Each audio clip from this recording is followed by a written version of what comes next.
네, 성경이 술술, 믿음이 쑥쑥, 우리 107번째 시간 함께 하도록 하겠습니다. 지난주부터 로마서 공부하고 있습니다. 여러분, 로마서 성경 본문을 좀 펴 놓으시면 될 것 같습니다. 저희가 지난 시간에 우리 로마서의 수신자가 누군지 좀 살펴보았는데요. 여기에서 1-2번, 즉 자칭 의인이었고 율법을 불순종하는 할레파 유대인들이 로마서 편지를 받았던 수신인이었습니다. 이 사실을 기억하고 로마서를 공부하셔야 도움이 됩니다. 그래서 할례는 구원의 보증이므로 율법의 순종은 중요하지 않다. 나는 무조건 구원받는다. 이렇게 생각했던 유대인들을 위한 기별이 로마서의 기별이었다라고 설명을 드렸습니다. 그래서 이 로마서는 인간의 의와 하나님의 의를 아주 대조해서 말해주고 있어요. 할레파 유대인들은 나는 의롭다라고 말을 했지만 그 의는 인간의 의였죠. 하나님의 의는 다른 겁니다. 그래서 의는 사람에게서 나오는 것이 아니라 하나님으로부터 온다고 말씀드렸고, 복음은 하나님의 의가 이제 우리에게 나타났다는 사실에 있고요. 의는 예수 그리스도를 믿을 때 누구에게나 주어집니다. 차별이 없죠. 그리고 오직 의인은 믿음으로 말미암아만 살 수 있다. 이게 우리 지난주 4장까지 공부했던 내용을 좀 정리한 것입니다. 이제 오늘부터 로마서 5장, 6장까지 좀 공부를 좀 해볼 텐데요. 이 5장과 6장에는 이 언약 대표자의 개념을 좀 자세하게 설명을 하고 있습니다. 그래서 아담은 깨어진 언약의 대표자, 그리고 예수님은 깨어지지 않는 새 언약의 대표자로 소개하고 있고요. 이 모든 것들이 바로 하나님의 헤세드, 구약의 언약적 사랑으로 오늘날 우리에게 이르러 왔다라고 설명하고 있습니다. 여러분, 그래서 이제 신약을 읽으시다가 여기 하나님의 사랑 또는 하나님의 은혜라는 단어가 나오면 이거는 모두 다 구약에서 나오는 언약적 사랑, 즉 헤세드를 번역했다, 이렇게 이해하시면 됩니다. 로마서 5장 2절에 보면 또한 그로 말미암아 우리가 믿음으로 서 있는 이 은혜에, 이게 언약적 사랑이에요. 들어감을 얻었으며 하나님의 영광을 바라고 즐거워한다. 5장 5절, 소망이 우리를 부끄럽게 하지 아니함은 우리에게 주신 성령으로 말미암아 하나님의 사랑, 헤세드가 우리 마음에 부은 바 됨이니. 그러니까 성령을 통해서 그 하나님의 언약적 사랑이 우리 마음에 부어진 바 되면 그 사랑이 이제 이웃에게 흘러가는 거죠.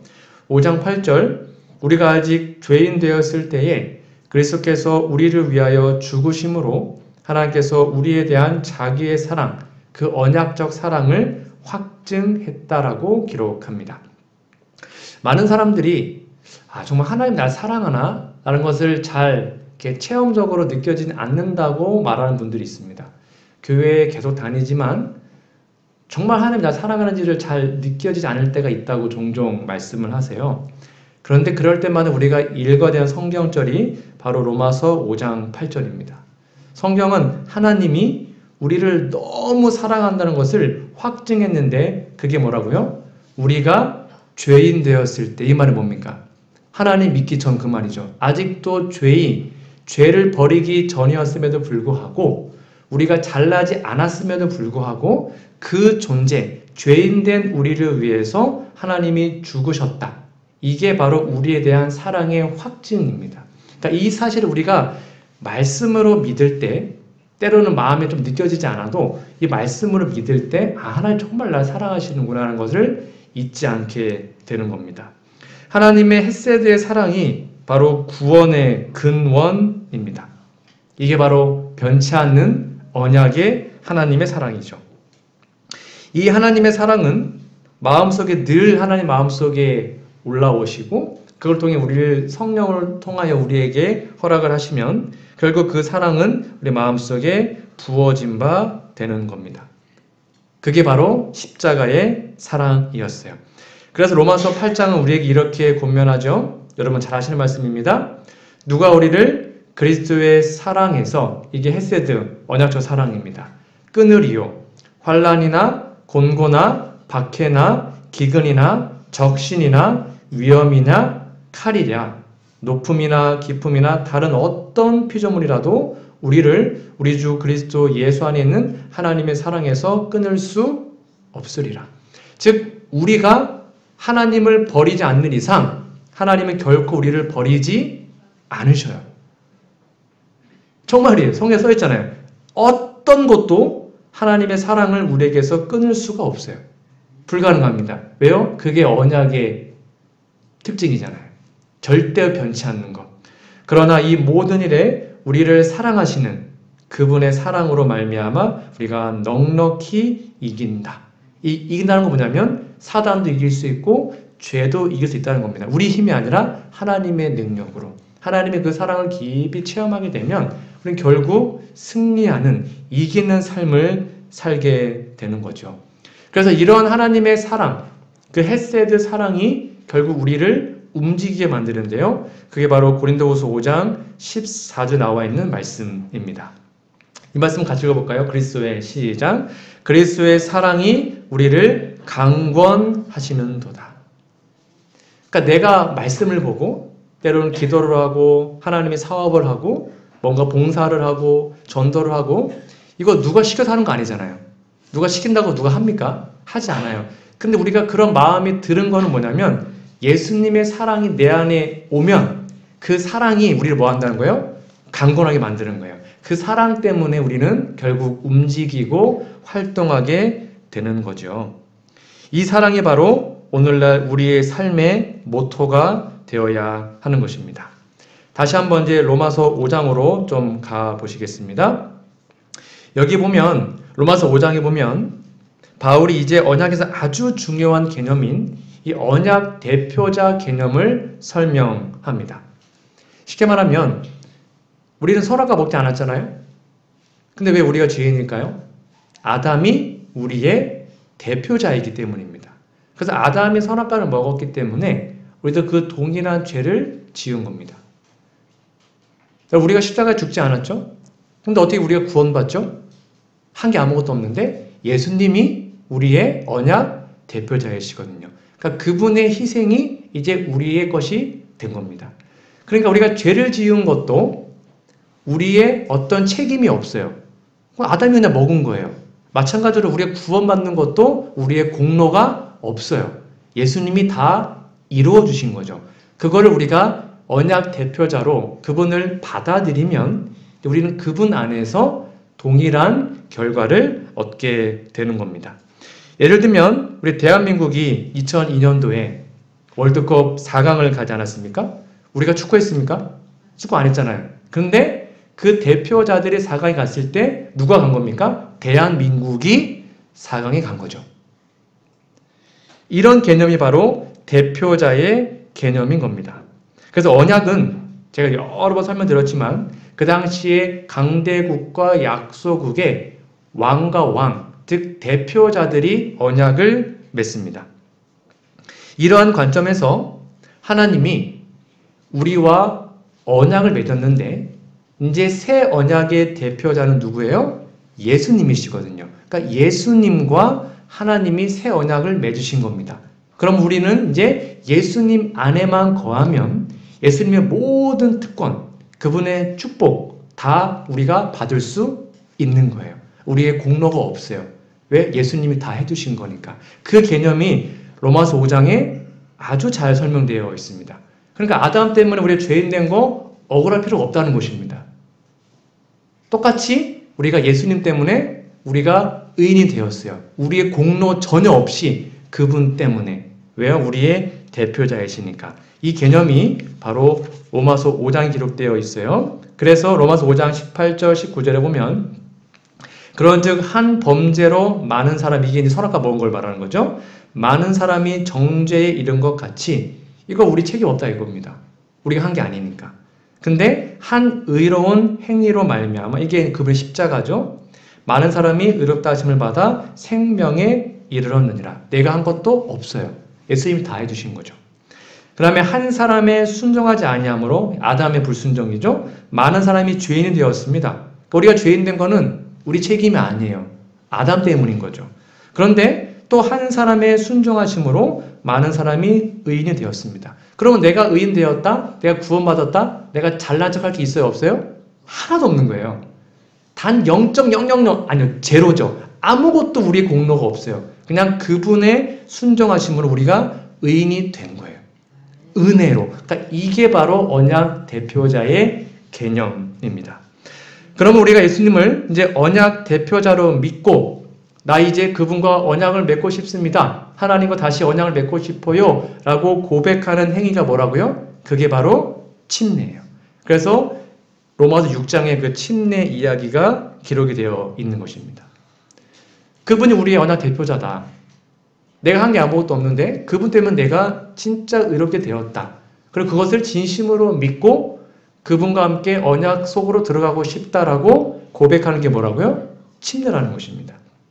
그래서 침례는 오늘 침례 의미를 좀 자세히 설명드릴 텐데요. 대표적으로 침례는 예수님을 우리의 언약 대표자로 믿고 그분께서 십자가를 통해 이루신 새 언약의 모든 과정에 나도 함께 참여하고 있음을 확인하는 의식입니다. 이 새 언약의 모든 과정에 포함된 게 바로 칭의, 성화, 그리고 영광화입니다. 이 과정에 우리가 다 포함되었고 예수님이 이루어 놓으신 모든 품성의 선물을 우리는 그대로 받게 됩니다. 두 번째 침례는 새 언약 안에서 예수 그리스도와 연합되는 의식이죠.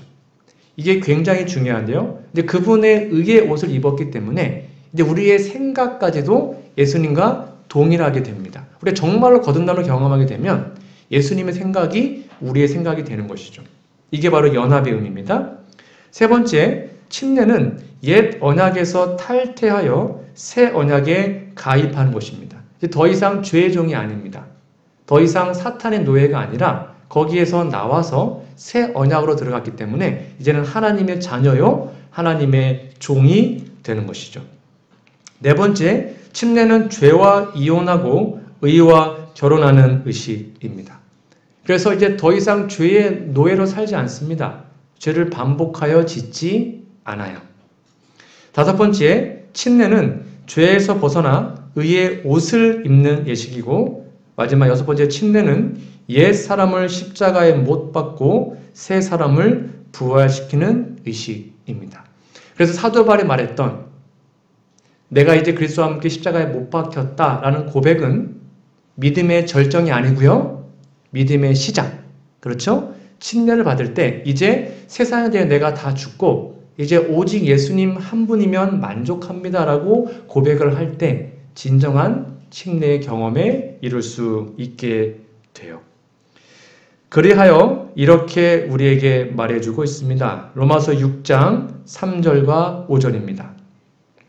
잘 보십시오. 무릇 그리스도 예수와 합하여 침례를 받은 우리는 이 그리스도 예수의 의미가 뭐냐면 그의 죽으심과 합하여 침례를 받은 줄을 알지 못하느냐. 이게 지금 설명해 주는 겁니다. 그러니까 예수님과 합하여 침례 받는 게 뭐냐. 그게 뭐냐면요. 그의 죽으심과 합하여 침례를 받는 것입니다. 이게 무슨 말입니까? 침례는 나의 모든 것이 죽는 나의 죄의 본성까지 그리고 죄의 선택까지 그 모든 것을 예수님 안에서 다 포기하는 완전히 자아가 죽어버리는 그 경험이 침례라는 것입니다. 근데 생각보다 많은 사람들이 이러한 경험 없이 그냥 물속에 들어갔다 나오죠. 그거 의미가 없다는 것입니다. 진짜 침례는 예수님처럼 죽는 거죠. 그렇죠? 5절 볼까요? 만일 우리가 그의 죽으심과 같은 모양으로 연합한 자가 되었으면 또한 그의 부활과 같은 모양으로 연합한 자도 되리라. 우리가 예수님 재림 때 정말 부활을 경험하고 싶잖아요. 근데 그 예수님의 재림의 부활을 경험하려면 먼저 뭐가 되어야 된다고요? 만일 그의 죽으심과 같은 모양으로 연합한 자. 즉 침례를 통해서 날마다 자아가 죽는 경험을 진짜 한 사람들만 예수님 재림 때 부활하는 거예요. 이 그 말이에요. 예수님의 그 죽으심을 우리가 진짜로 경험해야 우리도 그의 부활과 같은 모양으로 연합한 자가 된다라고 설명하고 있는 거죠. 자, 이제 침례의 언약적 의미를 오늘 좀 아주 다양하게 좀 설명을 드리도록 하겠습니다. 우리의 삶을 좀 살펴보시면 좋겠습니다. 첫 번째, 침례는 언약 체결식입니다. 화해주석입니다.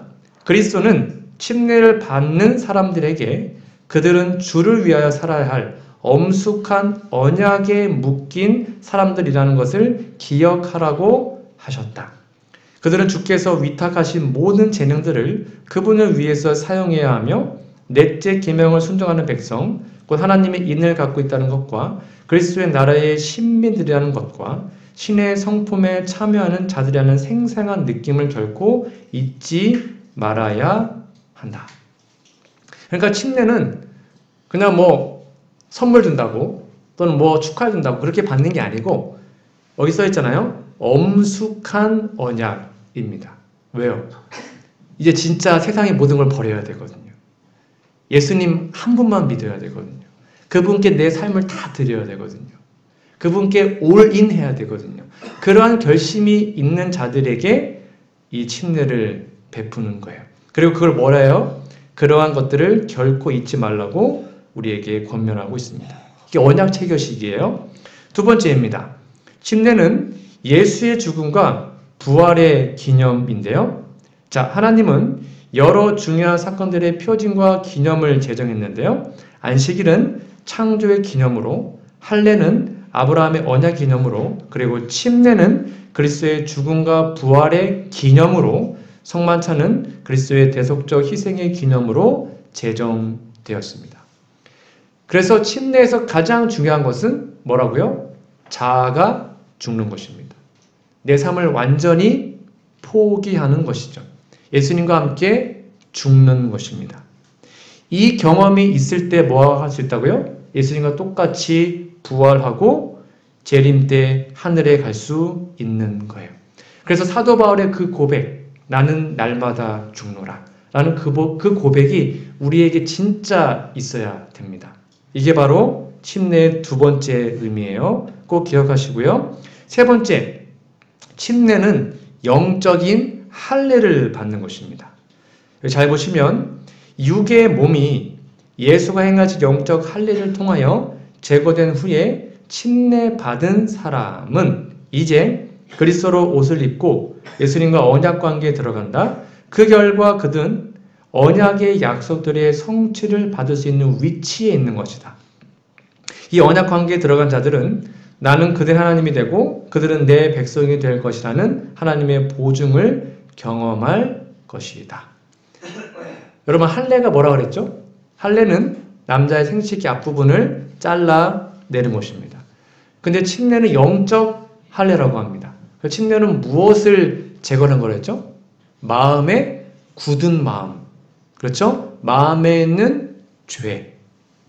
우리 깊숙이 있는 은밀한 죄. 죄의 뿌리. 이런 것들을 뭐 하는 거예요? 잘라내는 것입니다.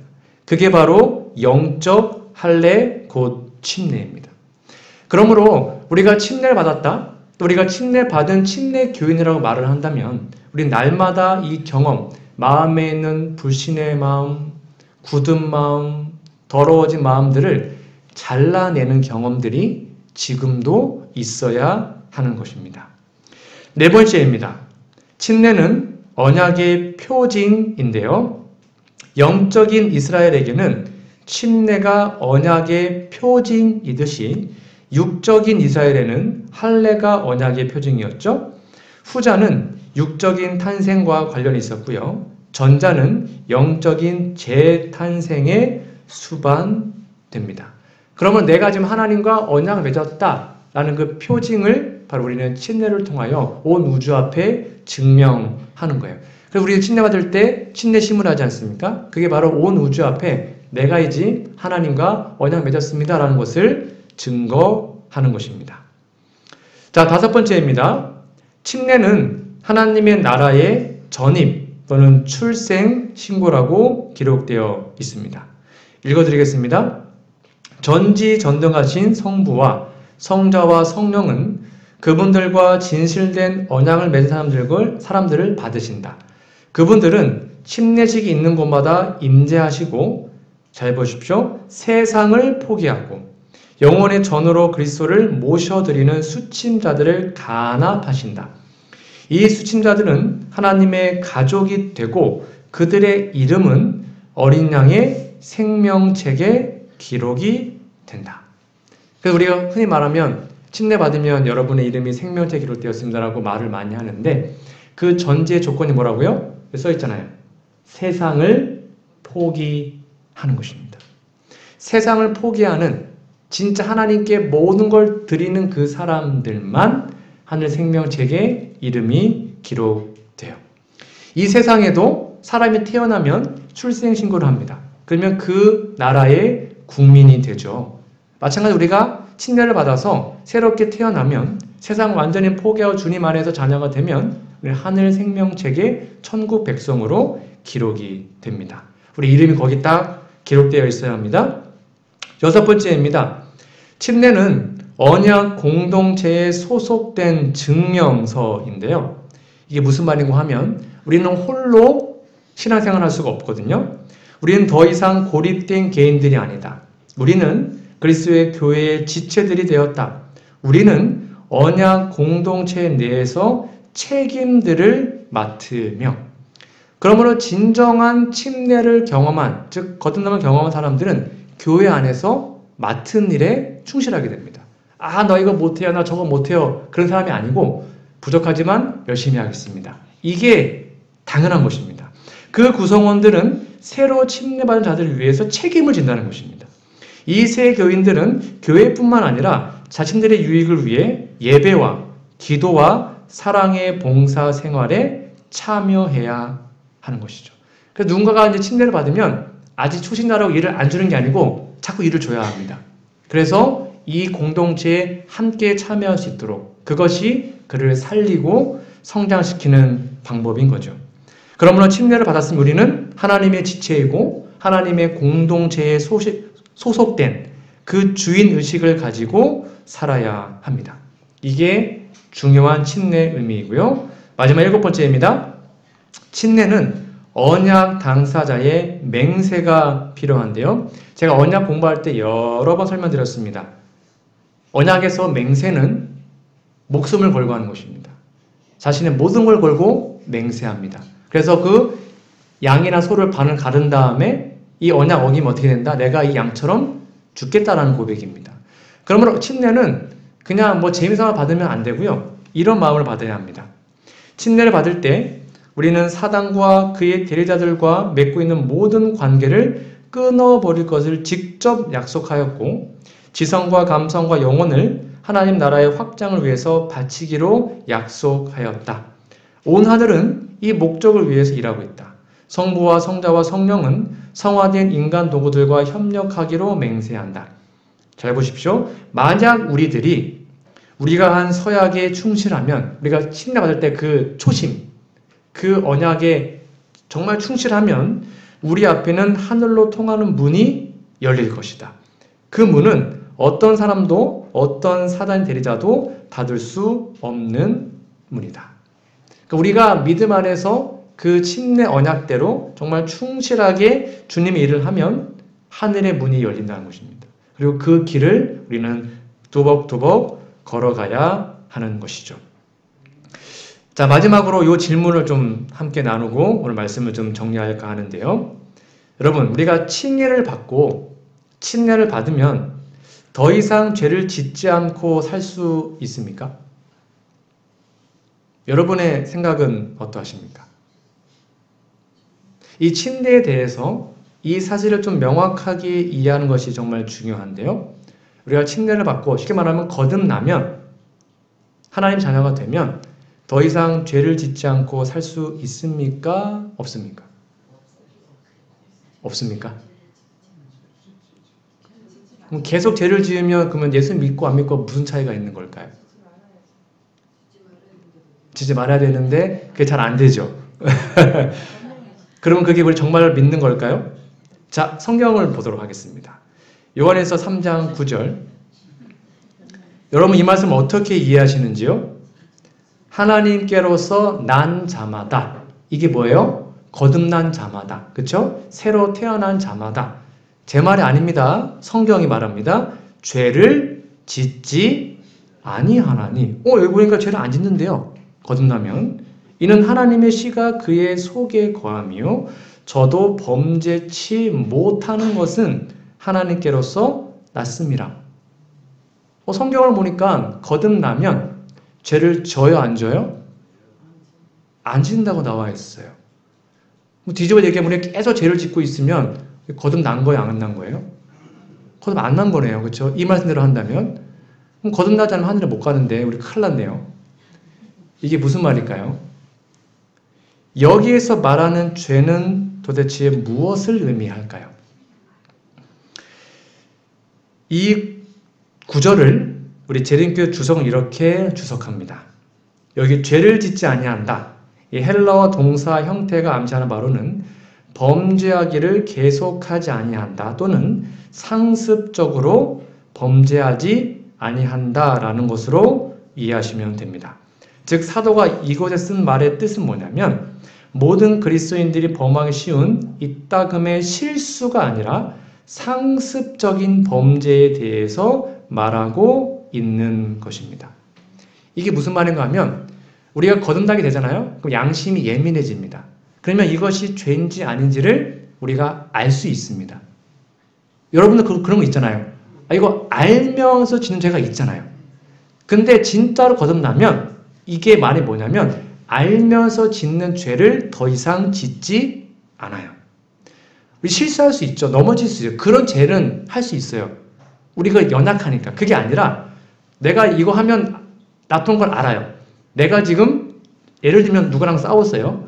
내가 지금 사과를 해야 되는데 내가 자존심이 상해. 내 마음은 알아요. 내가 사과해야지. 근데 사과를 안 해요. 자존심 때문에. 그럼 그거 알면서 짓는 죄죠? 그러니까 그런 죄는 더 이상 짓지 않아요. 진짜 거듭나면. 이게 그 말이에요. 그러니까 알면서 상습적으로 고의적으로 짓는 죄를 짓지 않습니다. 뒤집어 얘기하면 우리가 알면서 상습적으로 고의적으로 무엇인가를 계속 죄를 짓고 있다면 거듭난 거 아니에요. 이 말씀이 그 말씀이에요. 그래서 우리가 실수할 수 있습니다. 넘어질 수 있어요. 나 연약함 때문에. 그러면 그때는 그 즉시 바로 예수님께로 가면 되는데요. 그래서 이 말씀이 그 말씀이에요. 요한에서 2장 1절 나의 자녀들아 내가 이것을 너희에게 쓰면 너희로 죄를 범치 않게 하려 함이라. 분명히 써있죠. 성경은 끊임없이 우리에게 죄를 짓지 말라고 명령합니다. 왜냐하면 그렇게 할 수 있으니까. 그런데 만일 누가 죄를 범하면 이거는 알면서 짓는 죄가 아니라 실수 말하는 거예요. 혹시 내가 정말 내 마음은 원치 않은데 혹시 실수할 수 있단 말이죠. 그러면 아버지 앞에서 우리에게 대언자가 있으니 곧 의로우신 예수 그리스도시라. 그 즉시 내가 또 실수했구나 하면 그 즉시 예수님께로 가면 그 예수님의 중보 덕분에 우리의 죄가 용서가 되는 것이죠. 실수할 수 있어요. 근데 다시 일어날 수 있는 것이 바로 하나님의 아들 예수님의 중보 사역인 거예요. 그런데 정말 우리가 거듭나면 알면서 똑같은 죄를 또 짓지 않아요. 그 죄를 그게 바로 세상을 버렸다는 것이고 그게 바로 죄의 종에서 해방됐다는 것이고 그게 바로 죄를 이긴다는 것입니다. 오해하지 마세요. 내 힘이 아니라 하나님의 능력으로 하나님 이 죄 정말 짓기 싫어요 라고 기도하게 되고 하나님의 능력으로 그 죄를 이기게 됩니다. 그 승리하는 경험을 하게 된다는 것이죠. 이게 복음이에요. 이걸 믿는 게 우리가 예수님 믿는 거의 핵심이에요. 알면서 또 죄 짓고 또 회개하고 또 죄 짓고 또 회개하고 언제까지 우리가 그래야 되겠습니까? 그거 아니에요. 이렇게 써 있습니다. 성경 주석입니다. 만일 누가 죄를 범하면 구체적인 범죄 행위를 하는 것을 말합니다. 그리스도의 목표가 죄 없음이죠. 우리 이왕이면 죄 안 지고 싶잖아요. 그게 우리의 목표예요. 요한은 이곳에서 신실한 그리스도인들도 죄를 범할 가능성을 인정해요. 그러나 요한은 죄를 묵과하기 위해서가 아니라 사람이 빠질 수도 있는 죄로부터 그를 구원할 수 있는 분을 소개하기 위해서 그렇게 하는 것입니다. 그러나 결코 칭의를 경험하고 진정한 칭의를 받은 사람들은 알면서 짓는 죄를 짓지 않습니다. 꼭 기억하십시오. 그럼 내가 지금 예수님 안에 있나? 내가 지금 구원을 받았나라는 걸 알 수 있는 방법이 요겁니다. 내가 지금 알면서 상습적으로 내 자존심 때문에 내가 알면서 계속 뭔가를 계속 짓고 있나? 살피면 그거 100% 맞아요. 그 죄가 있으면 반드시 해결해야 합니다. 그런 상태는 우리는 결코 구원받을 수 없습니다. 근데 그것을 하나님께로 드리고 아침마다 새벽마다 하나님께 날마다 하나님 저 알면서 짓는 죄, 고범죄 짓고 싶지 않습니다. 저를 좀 도와주세요 라고 주님께 부르짖으면 하나님께서 능력으로 우리를 보호하시는 거예요. 그래서 이렇게 설명되어 있습니다. 잘 보십시오. 범죄하지 못하는, 범죄하기를 계속할 수 없는 또는 상습적으로 범죄하기를 계속할 수 없는, 이것은 그리스도인이 그릇된 행동을 범할 가능성이 없음을 의미하지는 않아요. 만일 그가 범죄할 수 없다면 죄 없는 그의 존재 안에는 아무런 덕이 없을 것이며 진정한 품성 개발도 없겠죠. 요한은 이미 그가 이따금씩 실수를 할 수 있음을 암시했습니다. 제가 설명드렸습니다. 이 구절은 하나님에게서 나서 하나님의 생명을 시효하신 능력을 그의 안에 거하게 했기 때문에 그가 그의 빨간 거 중요합니다. 이전의 상습적인 죄의 방식을 알면서 짓는 겁니다. 계속할 수 없음을 의미한다. 그러니까 예전에는 담배가 좋았는데 이제는 담배가 싫어지는 거죠. 그렇죠? 예전에 술을 좋아하는데 정말 거듭나면 술이 싫어지는 거죠. 그렇죠? 옛날에 뭐가 좋았는데 이제 정말 거듭나면 그런 것들이 싫어지게 되는 거죠. 반대로 예전에는 말씀이 너무 재미없었는데 이제는 예수님 안에 있으니까 말씀이 너무 재밌고, 예전에는 기도하기 싫었는데 이제는 막 기도가 절로 나오고, 이렇게 정반대의 삶으로 바뀌게 된다는 것입니다. 이게 복음을 경험하는 것이라는 거죠. 이게 침례를 경험한 진정한 사람의 모습이라는 겁니다. 그는 이제 새로운 탄생으로 그의 영혼 안에 심긴 죄 없는 고매한 목적을 따르게 된다. 그러면 우리의 삶에 이런 고백이 필요합니다. 나는 이제 날마다 죽었다. 죄에 대하여 죽노라. 이게 바울만의 고백이 아니에요. 우리의 고백이 되어야 돼요. 지금. 그래서 다윗도 이렇게 기도하지 않았습니까? 시편 19편 13절 같이 읽어볼까요? 시작. 또 주의 종으로 고범죄를 짓지 말게 하사 그 죄가 나를 주장치 못하게 하소서. 그리하시면 내가 정직하여 큰 죄가에서 벗어나겠나이다. 아멘. 여러분, 다윗 선지자였잖아요. 예수님 정말 사랑했던 사람이었잖아요. 믿음의 의인이었잖아요. 근데 그 다윗조차도 이렇게 날마다 기도했다고요. 어떤 기도했습니까? 하나님, 저 고범죄, 이 고범죄가 뭐예요? 고의적으로 범하는 죄예요. 알면서 짓는 죄예요. 하나님, 저 고범죄 정말 짓고 싶지 않아요. 하나님 도와주세요. 다윗조차도 이걸 위해서 매일 기도했습니다. 내 의지가 약하니까. 우리도 이거 기도해야 합니다. 새벽마다 기도해야 됩니다. 하나님, 오늘 하루도 저 고의적으로 알면서 짓는 죄를 정말 짓고 싶지 않습니다. 저를 주장하지 못하게 제발 도와주세요. 이 기도가 우리 앞에 늘 있다면 우리는 결코 알며 짓는 죄를 짓지 않게 됩니다. 정말입니다. 그걸 믿는 게 복음이고 그것을 경험한 사람들이 거듭난 사람이죠. 여기 보십시오. 고범죄. 이것은 우리가 스스로 잘못을 저지르고 있다는 것을 알면서 범한 죄입니다. 이 죄는 실수 혹은 숨은 허물과는 구별되는 것입니다. 이 사실을 꼭 기억하시면 좋겠습니다. 그래서 바로 이 동일한 내용이 로마서 6장에 반복되어 있는 것입니다. 6장 1절에서 3절 다시 한번 읽어드릴게요. 그런데 우리가 무슨 말 하리요? 은혜에 더하게 하려고 죄에 거하겠느냐? 2절 잘 보십시오. 그럴 수 없다 그랬습니다. 죄에 대하여 죽은 우리는 죽은 거예요. 죄에 대해 죽어버렸습니다. 여러분, 죽은 시체가 죄 지을 수 있습니까? 시체는 죄 안 져요. 죽었기 때문에. 죄에 대하여 죽은 우리가 어찌 그 가운데 더 살겠냐. 이게 바로 진정한 거듭남의 경험이죠. 이어서 볼까요? 우리가 알거니와 우리 옛사람이 예수와 함께 십자가에 못 박혔다는 겁니다. 죄의 몸이 멸하여 다시는 우리가 죄에게 종 노릇하지 아니하려 함이라. 이제 우리는 누구 종입니까? 예수님의 종이잖아요. 죄의 종이 아니에요. 종은 그 주인의 뜻대로 살게 되어 있죠. 죄의 종은 죄의 뜻대로 살게 되어 있어요. 근데 우리는 죄의 종이 아니에요. 분명히 써 있죠? 죄의 종이 아니고 우리는 예수님의 종이에요.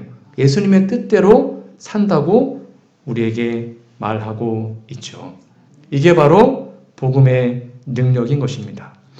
이어서 볼까요? 로마서 6장 11절 다 같은 내용입니다. 이와 같이 너희도 너희 자신을 죄에 대하여 죽은 자요 그리스도 예수 안에서 하나님에 대하여는 살아있는 자로 여겨라 라고 우리에게 권면합니다. 이제 죄에 대하여 죽었다는 것입니다. 그리고 하나님께 대하여 살아있는 자가 우리가 되어야 하는 것이죠. 그래서 영감이 이렇게 우리에게 설명합니다. 개혁이 따르지 않는 회개는 참된 회개가 아니다. 그리스도의 의는 자복하지 않고 버리지 않는 죄를 덮는 외초가 아니랍니다. 품성을 변화시키고 행동을 제어하는 것이 생의 원칙인데요. 거룩함을 같이 읽어볼까요? 시작. 거룩함이란 하나님께 전체를 바치는 것이며 마음속에 있는 하늘의 원칙에 마음과 생애를 완전히 복종시키는 것입니다. 99%의 순종이 아니에요. 100% 완전히 복종을 시키고 우리의 전 존재를 그분께 바치는 것. 언제 한다고요? 매일 아침마다 새벽마다 하나님께 자아를 드리는 거죠. 그리고 우리가 이런 말 참 많이 하지 않습니까? 타고난 성벽을 끊어버리기 위해서 거듭거듭 계속적으로 싸우지 않으면 우리는 안 되는데요. 우리는 자신을 면밀하게 비판해야 합니다. 남을 비판하면 안 되고 내 자신을 비판해야 됩니다. 그리고 잘 보세요. 단 하나의 좋지 않은 성벽도 고쳐지지 않은 채 남아있도록 해서는 안 됩니다. 하나의 죄도 멸망으로 갈 수 있거든요. 어느 누구도 나는 품성의 결점을 고칠 수 없다라는 말을 하지 않게 하라. 이게 무슨 말인가 하면 쉽게 설명하면 저는 원래 좀 성격이 직선적이에요. 저 원래 목소리가 커요. 근데 뒤끝이 없어요. 저 원래 성격이 급해요. 저는 원래 바른 말 하기를 좋아하죠. 원래는 없어요. 그러면 그러한 것들이 누군가에게 상처가 된다면 어떻게 되는 거예요? 바꿔야죠. 이게 그 말이에요. 나는 내 품성은 결점은 고칠 수 없다. 나 원래 이런데. 이렇게 말하는 사람은 뭐래요? 만일 그대가 그렇게 생각한다면 너 이게 오늘한테 되게 충격이었어요. 그대는 분명히 영생을 얻지 못할 것이다. 할 수 없다는 것은 그대의 의지에 달린 것이다. 원래 성격이 급했다면 하나님을 믿음 성격이 차분해져야죠. 요한이 그랬잖아요. 사도 요한이 원래 별명이 뭐였습니까? 우레의 아들이었어요. 번개의 아들이었다고요. 하도 난폭해가지고 쟤 죽여버릴까 말했단 말이에요. 그렇죠? 사마리아 불내릴까 이랬단 말이에요. 근데 그 요한이 이제 별명이 뭐가 됐습니까? 사랑의 사도. 변했거든요. 베드로도 막 다혈질이었잖아요. 베드로도 변했거든요. 저는 원래 이런데요. 근데 그 원래가 계속되면 제 말이 아니에요. 오해하지 마십시오. 우리는 영생을 얻지 못해요. 그것은 하나님의 은혜로 내 의지가 아니에요. 하나님, 제가 정말로 이 모양 이러한 정말로 원치 않는 품성이 있는데 하나님 정말 고쳐주세요. 하나님 제발 저를 도와주세요. 이 죄를 짓고 싶지 않습니다. 이렇게 날마다 그분께 고백하고 그분 앞에 나아가서 이 품성을 고칠 때 우리는 결국 하늘에 갈 수 있는 거죠. 여러분, 이거는 복음의 능력이에요. 이걸 우리가 경험하는 것입니다. 이걸 우리 날마다 경험하고 그래서 다른 사람들이 저 사람 진짜 교회 다니니까 뭔가 바뀌었네. 나도 교회 다니고 싶다. 이러한 경험이 고백이 우리 삶 속에 있다면 얼마나 행복하겠습니까? 우리의 능력이 아니라 하나님의 능력으로 나의 품성을 고칠 수 있다. 하나님의 능력으로 예수님의 품성을 닮을 수 있다.